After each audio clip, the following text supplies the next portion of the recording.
We all know that the internet is a cesspool of nastiness, but it's also an awesome place. And the reason it's awesome is because you can meet people like Michael Girdley. Michael Girdley is someone that I've followed on Twitter for a number of years. He's been a guest on Construction Genius. And it's so great to have him on the show today because he has built a number of businesses functioning as a CEO. And as a result of that, he knows what he's talking about. And we're going to dive into a number of topics today around what it's like to be a CEO and the challenges that you face as a CEO, including the fact that your company is not a family. So you need to stop calling it that. The CEO role is a lonely job. As the CEO, you're always the last to know. And as your company grows, your job as a CEO changes, and that can be tremendously challenging. So these are some of the very practical areas that we talk about. Again, Michael is a practitioner, so he knows what it means to be a CEO and to function at a variety of different levels of a company's growth. You're going to enjoy this conversation. You're going to tremendously benefit from it. I encourage you to think about 2 or 3 takeaways from this episode that you can immediately use to help you to perform better as a CEO in your company. And I also encourage you to share this interview with other people. Thank you for listening to Construction Genius. This is Eric Anderton, and you're listening to Construction Genius, a leadership masterclass. Thomas Edison said that genius is 1% inspiration and 99% perspiration. If you're a construction leader, you know all about the perspiration, and this show is all about the 1% inspiration that you can add to your hard work to help you to improve your leadership.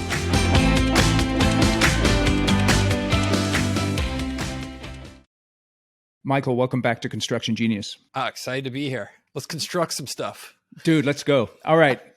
You put together a Twitter thread that caught my attention a little while ago, and it was the 15 things that are not mentioned in business books. And we're not going to dive into all 15 here today, but there's a few that I'd like to dive into. And so one of them was that the CEO is a lonely job. Can you please tell us about that? Yeah. No, I think the CEO job, if done right, is kind of akin to the way like military folks think about leadership, right? I'm a big believer in hierarchy is the optimal way to get a mission done. And I think that expands to business as well. So if you look at it as a CEO, right, the organization gets bigger and bigger and ends in a point at the top where the CEO is the only person doing that job. And unlike other roles where you're one of 15 HR managers or one of 5 accountants and a member of the team, the CEO is typically one, if not the only people without a peer in the company. And similarly, you're having to be a CEO of a small company, and there's things you can say and there's things you can't talk about with the people that report to you because they depend on you to be their leader, not their shoulder to cry on, if that makes sense in terms of you bringing your problems to them. So that's why I think all that comes together to be potentially, if not the loneliest job in America, definitely the loneliest job in each individual company. You've been the CEO of a number of companies. You've built a holding company. How do you manage yourself personally? How do you manage that loneliness? What do you do to manage that, and maybe the isolation you feel, perhaps even sometimes the desire at times to overshare and having to control yourself there? Could you talk about that, please? Yeah. Well, my job these days is I'm not really CEO of anything. That if I am, that means there's been a problem. The CEOs of things that I'm involved in, they're doing their jobs, right? And I had my tours of duty being a CEO, and now I find much more, joy in supporting them and coaching them through their journey, and doing what's right for them at this point in their life. In terms of how I deal with it personally, I feel like I've got an ample supply of those sort of things. I'm in a CEO peer group. So I actually, of everybody I'm involved in that CEO peer group, I have the fewest direct reports, which is 2 currently, of people that work directly for me. So I'm in that group. So that provides a great opportunity through lunches with the peers, through people that are, in business and trying to achieve things, hopefully like I am. I get to talk to them there. I'm in a number of online peer groups that are more informal. They're mostly Signal and WhatsApp chats with people that are on a similar journey, whether they're podcasters or Twitter content creators. And then I have friends, right? And I think a lot of my friends are people that are folks on the same journey I am. Like in January, I go on a guy's ski trip that I organize, and like 14 of the 16 guys there were CEOs, we're business owners, people I could talk to about problems I'm having. So, and then I have my wonderful wife, like, who I can talk to about stuff all the time. So yeah, I got plenty of shoulders to cry on and talk to. And I think that's a good way to go through life, at least for me. It's interesting because it sounds like you've been very conscious about that, and typically a lot of CEOs they get consumed in their businesses, and as a result of that, they don't necessarily have that outside network. So, how did you go about consciously developing that network, or is that just part of your personality? It's interesting for me. I tend to instigate things a lot. I'm the grand instigator on stuff.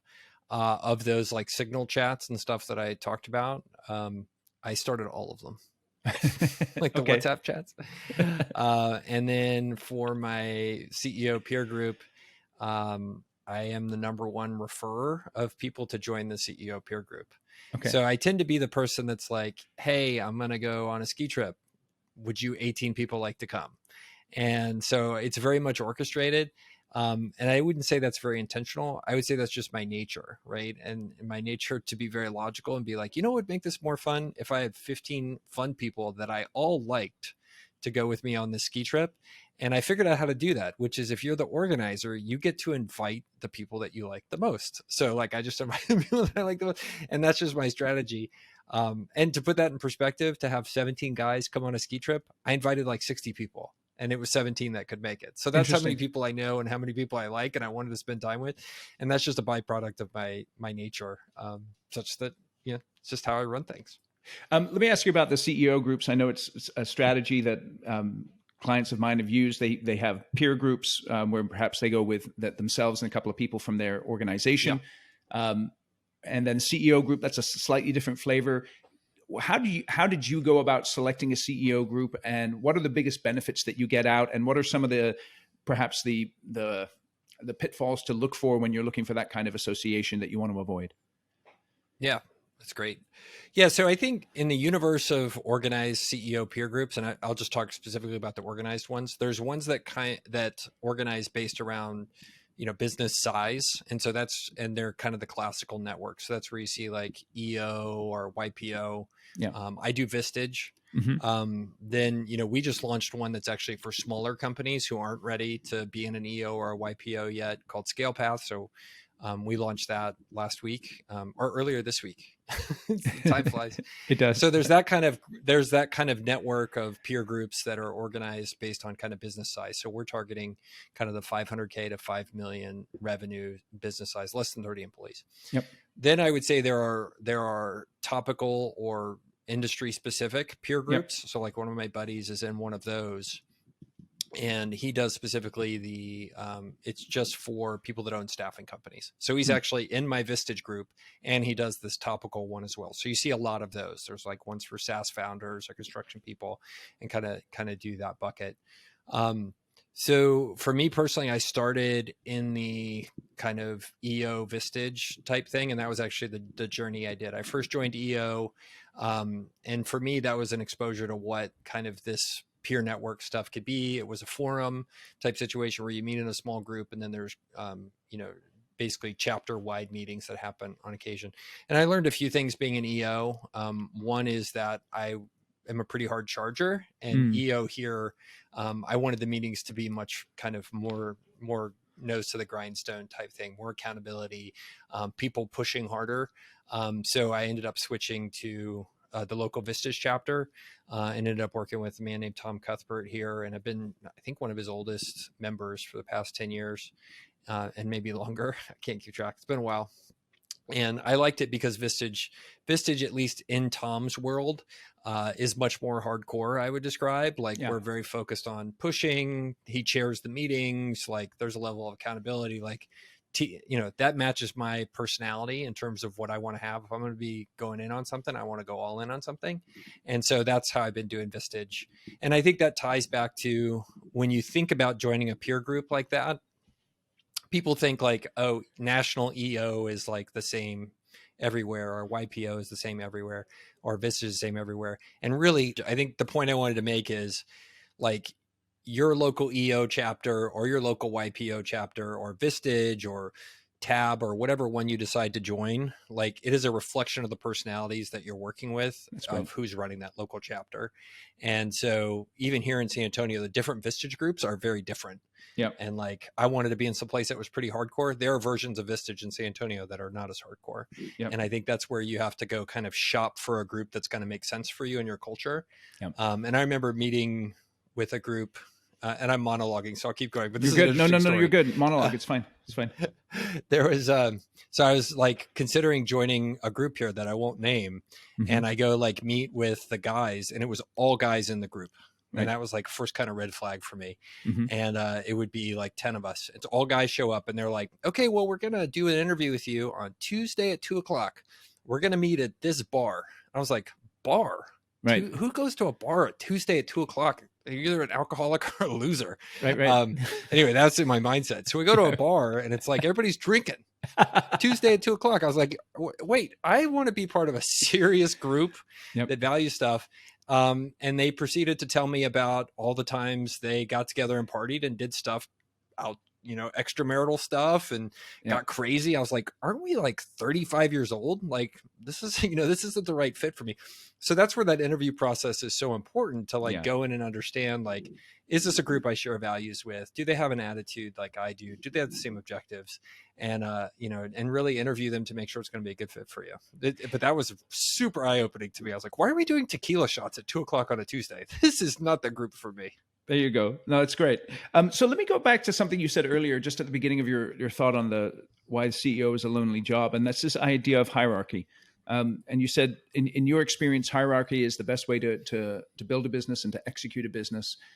And yet it oftentimes it seems with younger generations, and help me with this, with younger generations, the thought is we don't want to be hierarchical. We want to be collegial. We want to be, teamwork and all that kind of stuff. How does that sort of hierarchical perspective play in with the hiring of younger people into your organization? Yeah, it's super cool. And I think millennials typically bring that, right? Because they look at the world from a very different universe than our generation and much different than the baby boomer generation, right? Yeah, right. Like, so it's a funny thing in my CEO peer group, they actually had us one day a speaker had us separate into generational groups. And like each generation proceeded to separate and do a little task on their own. The millennials all went off and did their thing. The baby boomers, the first thing they did was spend 5 minutes worrying about who was going to be seated where in their little area in terms of, okay, what's the hierarchy? How are we going to get together? How are we going to make sure I see everybody's, be deferential to the right people? Who's going to be the leader? And like the Gen X, of which I'm a group, I'm 48. Like we just walked over and like one of them's like, I'm in charge. Let's go this way. And then like we just started doing the work and we were done really quickly. Right. Now that doesn't say our work was better, but the boomers were still figuring out who's in charge because they have a different kind of mindset to it. And so to me, that really ties back to, when you're interviewing people, you have to think about each person coming in comes from a different place, right? They're a different generation. They have a different upbringing. They're wired differently in terms of how they think about stuff. And, my answer to that is, each one of those groups will bring strengths towards how you're going to achieve your mission, but also weaknesses that come with it. And I think you're talking about one of the challenges in dealing with millennials. And that's where during the interview process, I'm being very stereotypical, but the interview process for boomers or Gen X or Gen Z, like you have to make sure that they're going to be aligned with you in terms of how you're thinking about the mission. And there are some companies that just run as a kumbaya, hey, like, let's make sure everybody gets taken care of. We don't care if we make that much money. Right. I know some companies like that. They can have fun, guys. Go ahead. Yeah. That's your call. If that's what you want to, and I have a friend, he makes several $1 million a year. He could make several $1 million a year if he really ran his company differently, but he runs it closer to being a public service than he does, getting rich. And he's pretty rich. He could be richer, but he doesn't want to be, which is fine. Yep. And then, so I think that's where during that interview process, when people come in as themselves, to me, you really want to understand, okay, are they going to align with your core values of how you think about stuff? And for me, like we have a mission, we want to try to create things that are going to achieve as people and as a company. And either you're going to be in line with that or not. And if you're not in line with that, then there's probably a better company for you to work at. It's just not ours. And so that ties back to this idea of, okay, mission has to trump other stuff within reason. Yep. And the way to get everybody to achieve the mission the most efficient way is to align everybody towards a single goal. And you do that through a hierarchy. That's kind of the logical reason of how that all comes together. Let's talk about the interview process real quick. You brought it up. What are some of the best interview questions that you've used, particularly around this area of whether someone's going to accept this idea of hierarchy, or specifically someone is going to fit in with your mission, your culture? What are some of those questions? Yeah. So the best questions, or the best line of questioning for me, is really to understand what somebody's past has been. You know, most people come in, or you meet them at a party, or they come in through an interview process, they're telling you who they are. If somebody, you know, it's kind of the old kind of line, if somebody's telling you who they are, you should listen.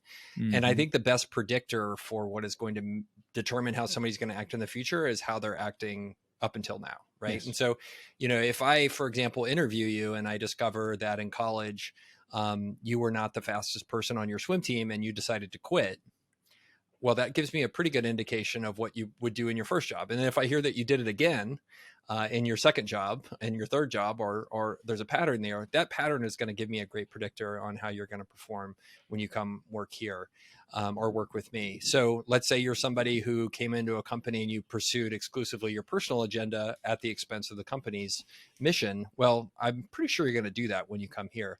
So when I interview people, I spend a ton of time understanding, okay, tell me about your story. Tell me what motivates you, how you're wired, where you're coming from. You know, what was your college experience like? What was your first boss like? What was your second boss like? What did you like there? What did you dislike there? Why did you leave?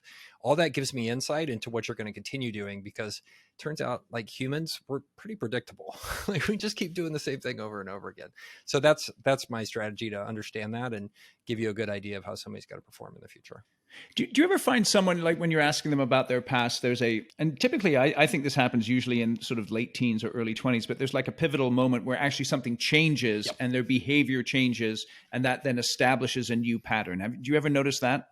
It happens all the time. Almost everybody has one or two formative things that happened in their youth that comprises a little shell, a little core of how they act today. So for example, yesterday I was in an interview and the gentleman or gentlewoman was talking about his or her family got evicted 3 times before the age of 15, and they would get rousted out of their house in the middle of the night.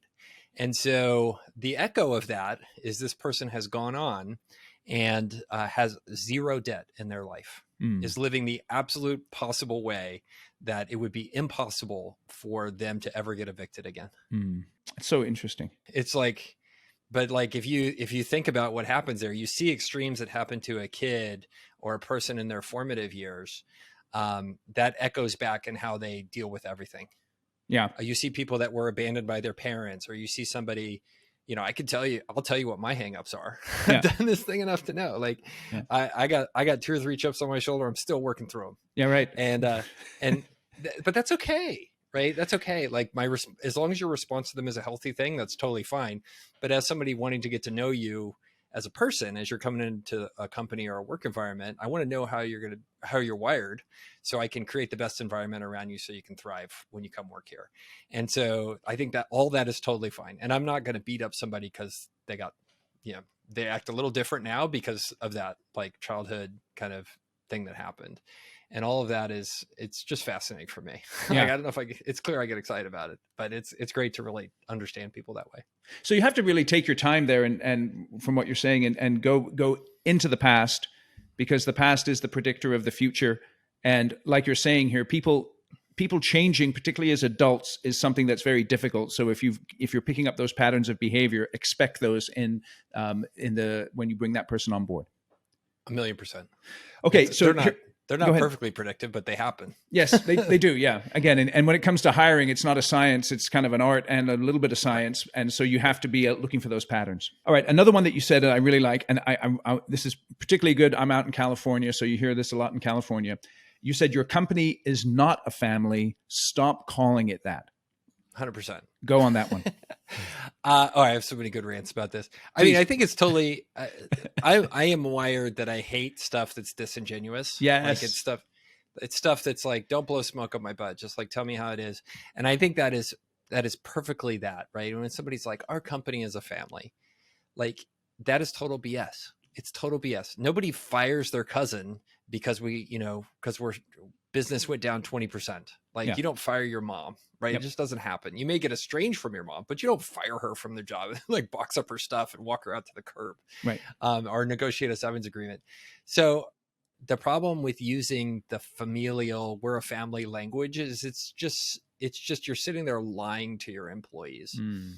and it's bad language. Mm. And I think when you double click on it and you ask people, why are you using that language? Why are you saying we're a family?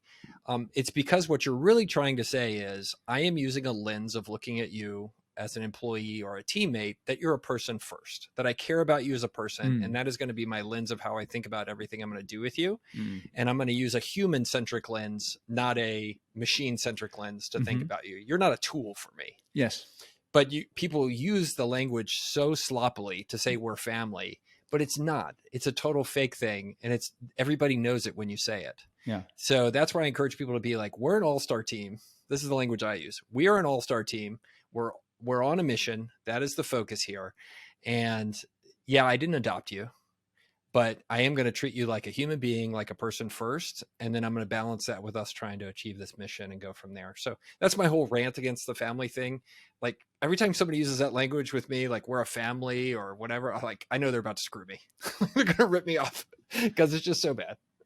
So then how does that interact at all with this idea that it's hard sometimes for people to fire people, to let people go because of that perceived family dynamic? Does that ever play into it? It potentially does.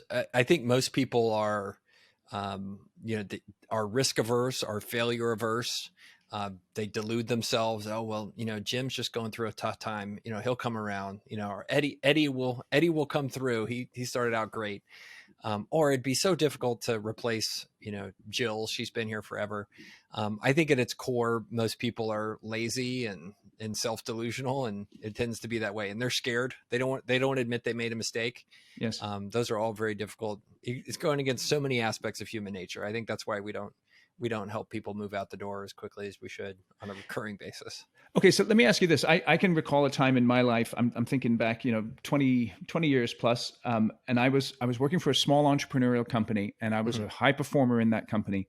And then I hit a rough patch personally, and my performance dipped.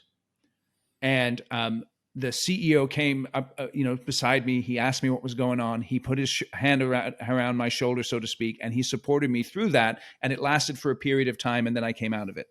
Yeah. Have you ever, because you just mentioned something there about, someone's performance dipping. How do you distinguish between someone whose performance is temporarily dipping and someone who's, just no longer performing at a level that they were performing at and they need to go?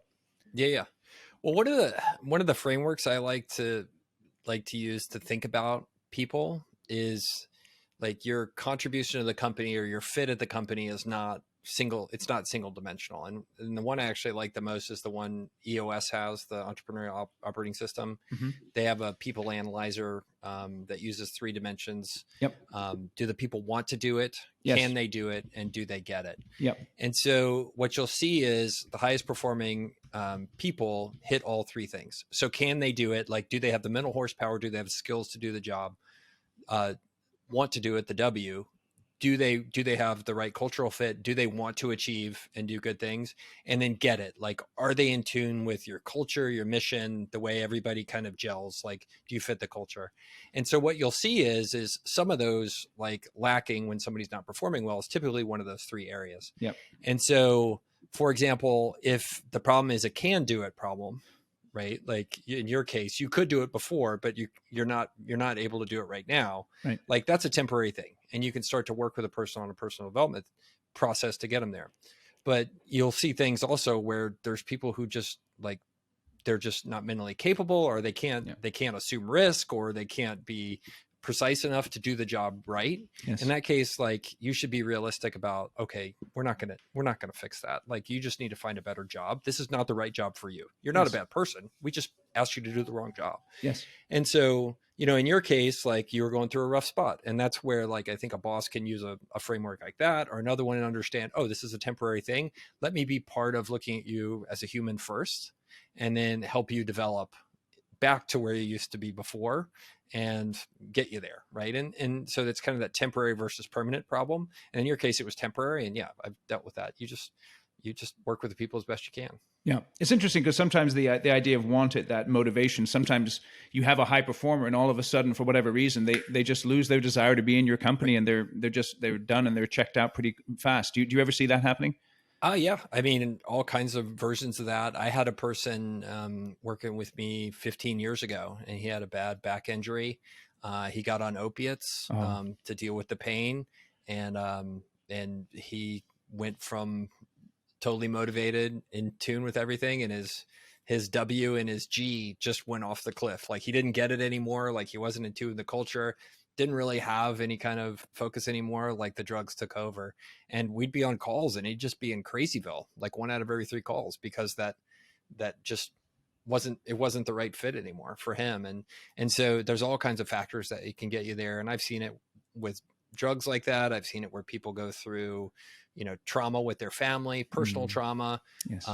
People, I've worked with CEOs in the past where they've had a kid pass away, like just, it's totally transformative for them. And, ultimately you do what you can, I think, to help those people, do what's best for them, but not at the expense of where the company and the other teammates and the owners are going to have to suffer extraordinarily for that. So it's always a judgment call. But trying to do right by the people, I think, is the best thing. Hey, this is Eric. Hope you're enjoying my interview with Michael. I know that I am. Just a quick reminder.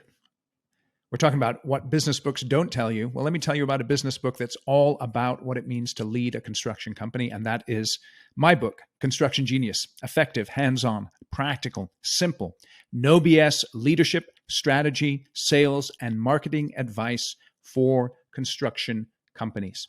Let me tell you how to use this book effectively. Purchase a copy for you and every leader in your organization. And then it's got 12 chapters. So over 6 months, you can read 2 chapters a month, get together for 30 to 45 minutes, discuss each chapter, think about 1 or 2 takeaways, implement those takeaways into your leadership role, and you'll see improvement over time. The best news is this book is only $20 on Amazon. That's a killer deal, man. If you get this book and you just take 1 or 2 ideas from it, you'll get a $10,000 return on that investment. So go out to Amazon right now, purchase yourself copies of Construction Genius. You'll love the book. I promise you'll get tremendous value from it. And now let's get back to my conversation with Michael. How do you personally manage to maintain your motivation and your drive in the business environment when you're feeling pressures personally or something like that? Some of the things you just spoke to there, what do you do to either compartmentalize or keep focused as you're going through your business journey? Yeah, I am fortunate to be wired this way. Mm-hmm. Like when I'm engaged in something, like the past 40 minutes we've been talking, or how long have we been talking? To 32 minutes. Time's flying. Yeah, it's going great. Well, it turns out I like everything that I say. It all turns out super genius. But I have a great ability when I'm present, right? And I think it's also, I feel very fortunate to be getting older. You and I are of a similar vintage, but the shifting of hormones over the years has been one of the best things for me, period. Like yes. I am so much happier as a 48-year-old than I was a 28-year-old than I was an 18-year-old. Like hormonally, like whatever's changing, I think it's great. I'm just like just flat as a pancake all the time. I don't get too excited. I don't get too down. And I have the gift of experience now where like, I know, like I'm super tired. That's why I feel down, or that's why this is bothering me. I need to go take a nap. Like I've seen the movie enough times that I know how to deal with it. And, those are the 2 things, the gift of experience and the gift of just changing biochemistry. Like it makes things a lot easier. Just a lot easier. Yes. I highly recommend getting older. Yes. Yes. I'm with you there. There are the blessings of old age as well as the challenges.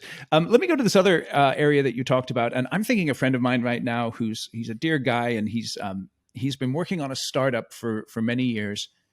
And every time I talk to him, I think, dude, you need to sell something before you really keep working on this idea. Because all he's doing is working on the idea, pouring time and money, but he hasn't sold anything yet. So tell me about that. Sell first, that idea. Yeah. Well, it turns out that the best way to build a great business is to get and build something that people really want. And the best way to find out for sure if they really want it is to get it out there as quickly as possible and try to sell it. And so that's this mantra that I have where, you go out and you find people who are ready to be early adopters of your thing and get them to put some money down, get them to commit to your thing. And truly that helps you understand much more than what they tell you they're going to do, what they say their problems are or not. Like that whole economics, like the revealed preference idea, like it helps you dig past all of the psychological BS that people have, their needs to lie to you and be polite. Yeah, that's a great idea, et cetera, et cetera. Like it cuts through all of that when you're like, okay, well, I'm glad you like the idea. That'll be $200. Yes. Oh, okay. Oh, it's not worth $200 to you? Like, what is it? And I had a conversation yesterday with a future potential partner, in a new venture with me. And I was like, okay, here's what we got to do. We'll go have 10 meetings and we'll see if anybody wants to buy this thing. That's the first step.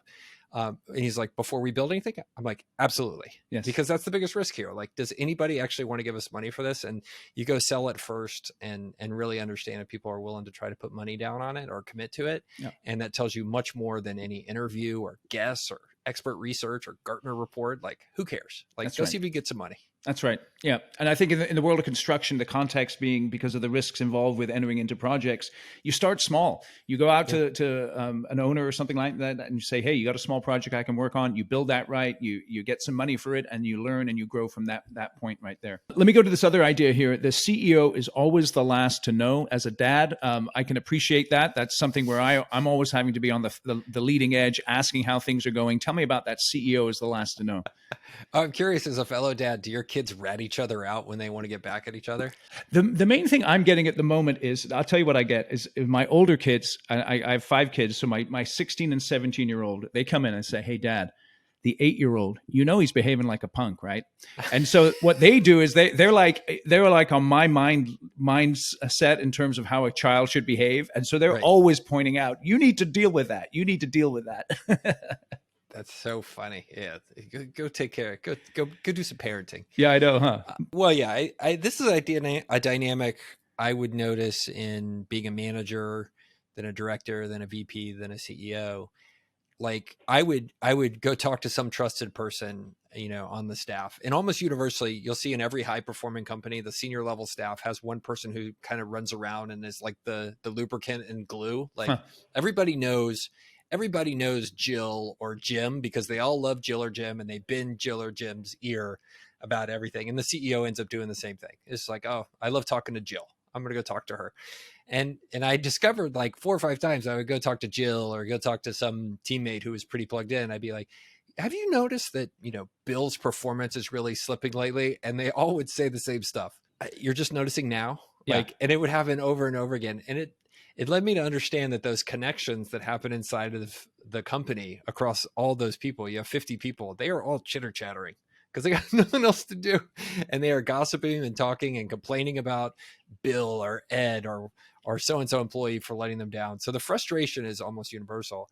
And I can see this now because part of my job is to do, performance reviews for CEOs. And you would think going in, and part of what I do is I go talk to every one of the CEO's reports and some other folks as well. And I get feedback on that CEO.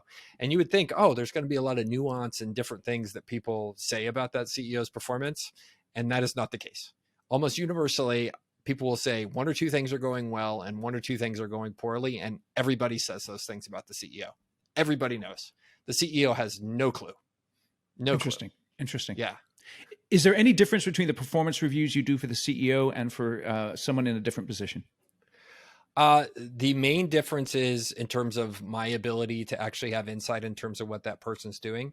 So like if you're managing somebody and you're doing a review of them, which is typically how it's done, you as a manager understanding their priorities and their ability to complete tasks as a board member doing a performance management process for a CEO, I'm not telling them what to do every day, because CEOs are supposed to be autonomous in terms of self-prioritization and projects. I'm seeing things at a board level. So that means for me to be able to do a good review of them, I have to go get data from other people who are actually the CEO's peers, who are working with them very closely, in order to do a good job of it. But other than that, it's the same stuff. You get data. You have a meeting of the minds with the CEO about how and what they should be working on. Then you develop a plan, and you manage through that plan the next year to help them become their better selves, over the next 12 months. And then you do it again. I know you have a process that works very well for you. Can you just very briefly outline your performance review process, just so people can glean from that, please? Yeah. So we do, and you can find it on my Twitter and website. Yep. I wrote it down for free for people, because that's what I do for fun. The basic process is one where I alert everybody and work with the CEO to understand, okay, who are the people that can best give us insight on your performance? And that could be 6 to 8 people. Yep. And then the second step will be the CEO writes a self-evaluation using a standard set of questions. So it reflects back on their past year and their performance. In parallel, I write a review and answer 4 or 5 questions based on what I know about the CEO. And we have a standard set of questions we do for that.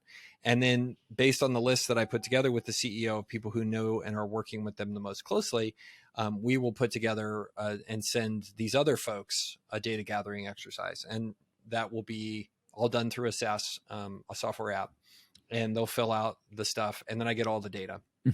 And then in many situations, I will read through all the data. I will kind of analyze it before I meet with the CEO, and I may go have phone calls and further conversations with the peers to kind of double click on stuff, because you miss things in the writing. And then based on that, then the next step is get together with the CEO and we go through the data. It's like, here's what I heard. Here's what people are saying. Here's some challenges. Here's what you said. Here's what I said. And you kind of get it all on the table. And then the last step is take that. We synthesize that into a set of goals that are going to be things here. You're going to work on these for the next year. And then in my one-on-ones with them and meetings and board meetings, like we track those. Hey, you were supposed to work on being more available. What have you done this quarter about that? Tell us more. And then hopefully over time, that kind of check in and one-on-one and me probing, it helps them develop new, better habits. And the next year, hopefully the news is better in that particular area. And then we do it again. How many specific goals do you set from the performance review typically? Is there a range? Try to keep it relatively 2 or 3 Yes. or fewer. I think a big mistake people do in performance management is like, here's the 18 things you need to work on, as opposed to just saying like, oh, let's pick the top 2. And the danger with doing 18 things is invariably you do try to do too much at once, and you work on none of them. And you're much better off just to pick a couple, pick your battle, and then move on to other ones the next year. And a lot of those, like number 10 through 18 that were kind of important, like they don't show up the next year anyway. You end up with new problems. Interesting. So you might as well just focus on the top 2. Excellent. Okay. So there's another one that this will be the last one that I ask you about specifically from the list. The CEO's job changes at each stage of the company. Please describe that a little bit. Yeah. So this is the idea that there are inflection points as a company grows, where you're adding another layer of management. Basically, if you stick to this hierarchical idea, that's conventional in terms of how people organize businesses, right? So let's say that you're starting a company. The CEO is individual contributor, strategist, doing everything. You're selling the first whatever. Yeah. And the challenge is that can only grow to a certain level before you have to start hiring help, right? Let's say that's $500,000 a year in revenue, right? Yep. Which is about where like lawyers can top out, right? In terms of revenue, right? Right. You start to hire help, right? And so suddenly you're a manager and your job changes again. Now you're manager and player coach, and you have people working for you. Yep. And then the company grows to a certain point, and that kind of structure of a single manager and employees can get you, let's say, to $1 million in revenue or $1.5 million in revenue. Then you have to add another layer of management. So then at that point, your job is to do some of what you were doing before, but now you're managing the managers, right? Because you have 2 layers of management under you. Yeah. And it continues on. And eventually you get to a point where, let's say you're managing VPs, and VPs have directors, and directors have managers and individual contributors working for them. And so your job has to change again, right? Because mostly, instead of making sure the managers have their priorities straight, you're coaching VPs on how to deal with directors who are dealing with their level of stuff. So your job changes as the organization grows, and it coincides with this adding different layers of management each way up the org. How does that idea of your job changing, how does that fit in with the framework that is in the Traction book about the difference between a visionary and an implementer? Visionary and integrator. Integrator, sure. Thank you. Excuse me. Yeah. Yeah. So, I think that EOS kind of dances around the idea of telling people there are certain CEO jobs that maybe aren't the right one for you. So in my case, once a CEO job once a company gets too big or too process oriented, too standardized, like I'm not the right CEO for that. EOS kind of implies you can stay forever. And I don't think that's true, right? I watch what like Mark Benioff or Mark Zuckerberg have done to take a company from just a PowerPoint to like $100 billion. Yeah. To me, that seems like magic. I Yes. don't have that capability in there. I can't do that. I'm too shiny object oriented, too kind of fluffy in terms of how I approach it. But similarly, like the job of the integrator, which is typically a COO who's internally focused, integrating all the functions of the company into one, that one changes as well, just like the CEO job changes as well, because your reports underneath you are doing the same thing.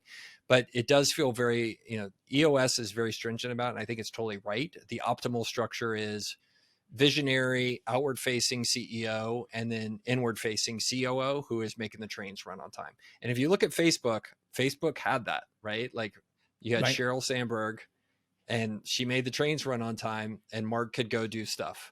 And you look at when Facebook recently started to go off the rails, Sheryl kind of retired in place a few years ago and then finally left the company. Yep. And now there's not really that person anymore, as far as I can tell. That was the moment Facebook started to make some real mistakes, because there wasn't that counterbalance to Mark's vision inside the company. And this is all just kind of like, I don't know anything about Facebook, but you can kind of, to illustrate the idea of, I really buy into that visionary integrator combination, but both of those roles change at each stage of the company's kind of evolution. I was thinking about Amazon with Bezos, and he seems to be kind of both in a certain way. He's kind of an ass kicker, but at the same time, he's got this big picture idea as well. What do you think about that? I don't know anything about Amazon other than everybody tells me it's a terrible place to work. Right. That's what I mean by being an ass kicker. Yeah. I mean, they've got a machine down over there where I've had friends that have gone to work there for 12 or 18 months, and they're like, yeah, they paid me a lot, but all my hair fell out and my blood markers went to shit, and my doctor told me I needed to quit. Yeah.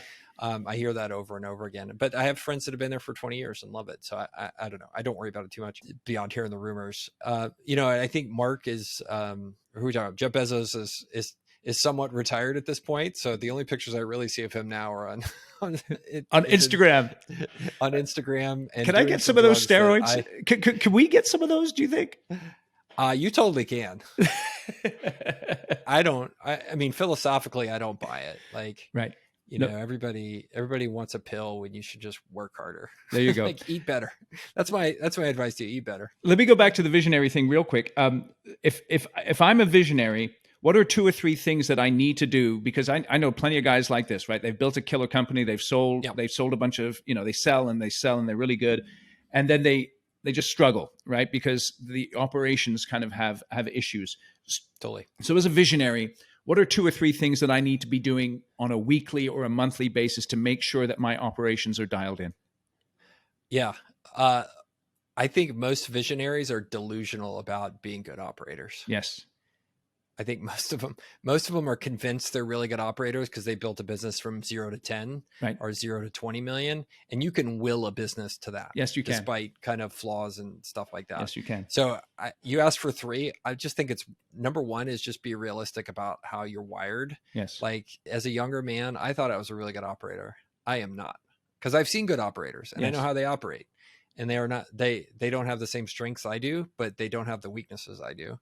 And so, I think that's where every delusional visionary entrepreneur should just be realistic about where they're good and where they're not. And from that, you can start to do so many really good things. You can start to trust people that are potentially better at those things. You can stop, yanking your chain of your company to every single, shiny object that potentially you're going to be chasing. All those things start with being true to who you are and being realistic that you're not some, God's gift to the universe because you built a $10 million company. That's really hard. It is. But it's possible to do it while doing it with a lot of mistakes. One last question. This is not on your list, but I want your perspective on this. What advice do you give to CEOs about hiring family members? I think it's a pretty bad idea.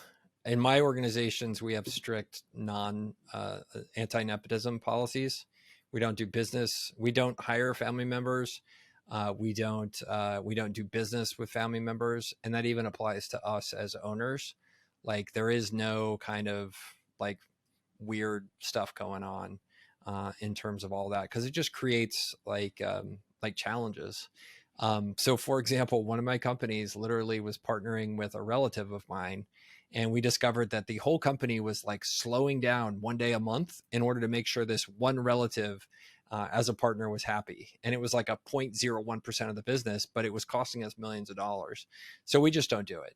And I think that's the best way to do it. Don't hire family, keep it simple. I try to avoid drama, and that's the way to do it. I know there's other people who disagree with me, but yeah, they do. Crazy Yeah. People. No, that's interesting. Crazy people. Yeah. So then, as a dad, you have a couple of kids, is that right? Yeah. Okay. What do you do? Because I mean, they're looking at you, right? And they obviously, our children learn so much just by osmosis and by hanging around. And it's funny how they turn out in a certain way. How do you communicate to your children in terms of, involvement in business and stuff like that, your expectations for them, et cetera, et cetera? We are very prototypical Gen X in terms of how we're, going about stuff. And I think that is a reflection of kind of the pendulum swinging between the generations, right? You had greatest generation and a baby boomer generation who I think have proven to be much more prescriptive for their children in terms of what they want for them. Yeah. And we have done the other thing, which is, Gen X prototypically as parents treats their children as peers. Right. And we're like, you can build the life you want. We're here to support you. And, I think we're doing that. So that's the way the pendulum has swung. I've told my kids, like, there's no expectation you do anything in family businesses. You can go do whatever the heck you want. But the trade-off there is once you graduate college, you'll probably get a small nest egg, and then we're kicking your butt out the nest. Okay, so that's what I was going to ask you. So I'm glad you mentioned that. Give us your philosophy then on the financial, because obviously when we're in business, we have enough finances to support our kids, perhaps more than other people do. But what is your philosophy on that? We believe very strongly that people who've never faced adversity have a very high likelihood to turn out poorly in life, either be listless or misdirected or malcontents. So we do not protect our kids from adversity. We coach them through how to, dust themselves off and go deal with it. And so we don't want to have a situation where our kids leave and think things are going to continue to be handed to them, and so that's really our whole approach to it. And generally we're telling our kids, you shouldn't expect to get an inheritance. You shouldn't expect that you're going to get your first job with us. In fact, I'm not going to give you one. You're going to have to go make your way in life. And then maybe someday we partner on stuff. Maybe someday you get an inheritance. But other than that, like, we're going to give you every opportunity possible, but it's going to be your decision to go work hard and try to achieve them. And so the balance there is like, I don't want you to graduate with a disadvantage, but I'm not going to give it to you for free. We're just going to let you, you're going to start the race at the front of the line. We're just not going to pick you up and carry you to the end of the line, which I think a lot of parents do. And it's a huge mistake. That's awesome. Appreciate you sharing that. Michael, give us your, I know you've just launched this new venture, and I want to make sure that you have an opportunity to tell us a little bit about it. Oh, fun. Well, yeah, this is part of the challenge of like having too many ventures. It's like, well, here, let me pitch all 12 things I do. No. Just give us the one. But the one, well, I envy these other people that are like content creators and they just promote one thing. It's like, oh, look how nice and easy that is. You just sell this one thing over and over again. But that's right. Being a holdco operator, it is what it is. Yeah. So we incubated a new business.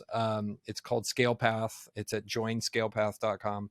And basically it's a peer group, but it's designed for people who aren't ready to be in a Vistage or an EO or anything like that, right? So we want to help people that are in the 500K to 5 million-ish like 5 to 30 employee range, get out of their business, scale it, build it to a point where they can live a better life, right? And we see businesses as a tool for you to live your best life. And so we've created this this community. Plus, the unique thing that we've put together is when we went to go talk to small business owners, we discovered 80% of their problems are all the same stuff. How do I hire? How do I do a budget?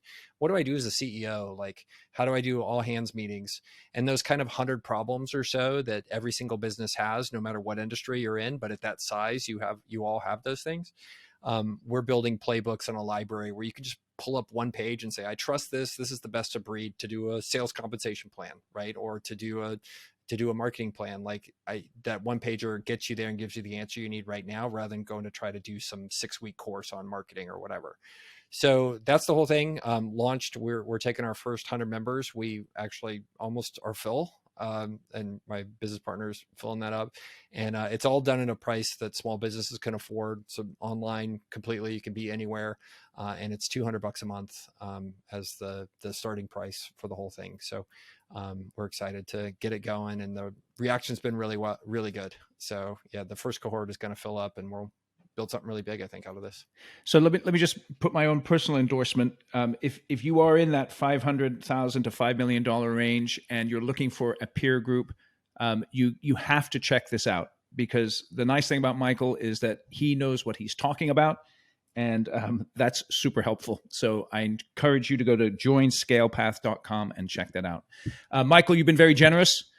Really appreciate your time. I know we could speak we could almost do the Joe Rogan here, but we won't. I'll respect your time and let you go about your day. Thanks for joining us today again on Construction Genius. 100%. And congratulations on your success, Eric. Really, really proud to be your friend and appreciate the time. Thank you. Thank you for listening to Construction Genius today. I hope you enjoyed my conversation with Michael. Make sure you check out joinscalepath.com if you are in the range of $500,000 to $5 million in business and you're looking for a peer group. I promise you that Michael's insights and support will be tremendously beneficial to your organization. Thanks again for listening to Construction Genius. Make sure that you give us a rating or a review wherever you get your podcasts, and we'll catch you on the next episode.